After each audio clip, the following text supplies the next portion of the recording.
These people were drunk and they were very provocative. One of them asked me in Munyankore how I could end up marrying a traitor of Muganda as if I'd never saw Munyankore to marry. Yesterday, the group that came to raid our home was a different group. They were so many, heavily armed, drunk, and they looked the same and spoke one language. They broke into the gate, the lower gate. Our askari was in a different corner, so he saw them and he called me.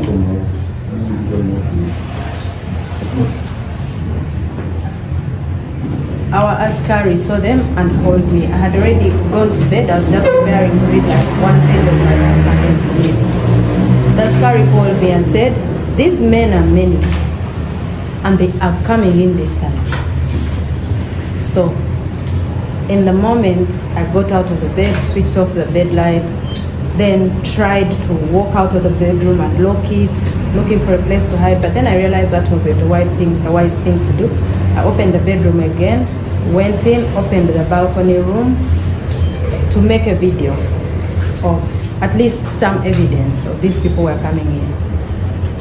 I just shot a small snippet thing because already they had ladders and they were climbing to our veranda.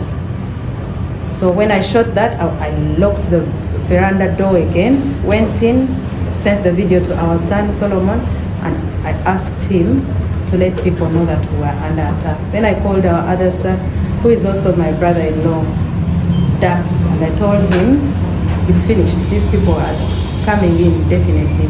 So I walked out of the room, locked the door, and then went down the stairs.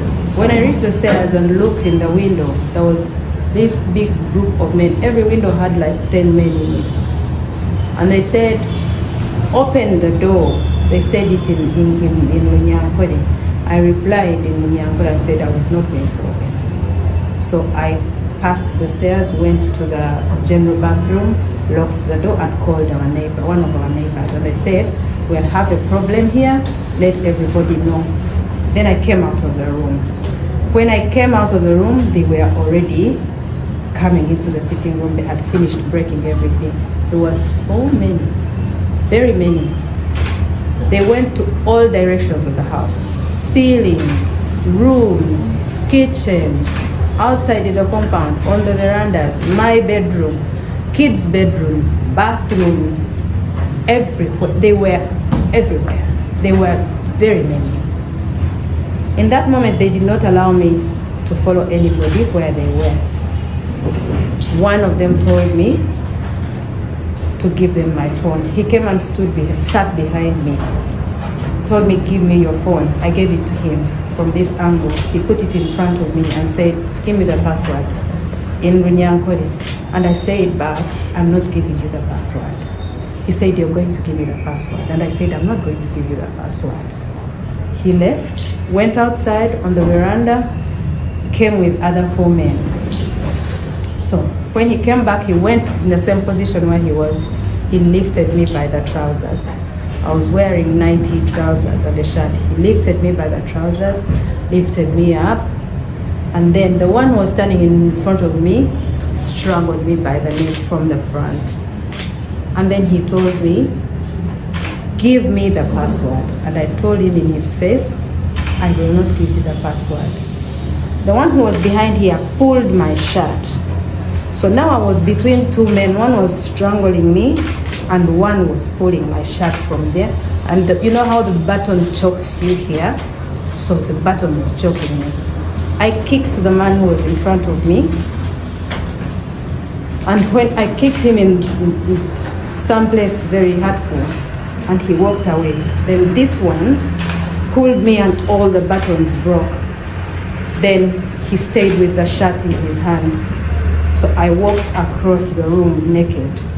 Now, in that room, there were so many men. Some of them just shied away and looked to the side. Some of them kept looking, and there was one sober one. And he said in Luganda, "Nedda, Mama Mudize, the sati here yambale." It was on the floor. One of them picked it and said, "Wanike mikono." oh yeah, but it's sad. And I said, no, give me the shirt, I'll dress myself up. He gave it to me. In that moment, the other guy who took my phone and who had my shirt who tore my shirt in the beginning, came back and held me by my hair. It was plaited like this last night. He held me by my hair and pushed me all the way up to a pole across in the sitting room, and I hit my lip. And then he told me, bring the password. I said again, there's no password for you. Then he pulled me down on the floor and they sat on me. I felt as if 4 bodies sat on me. There was someone, I think, was overseeing everything. He told them, what's happening here? Leave her. Then they went.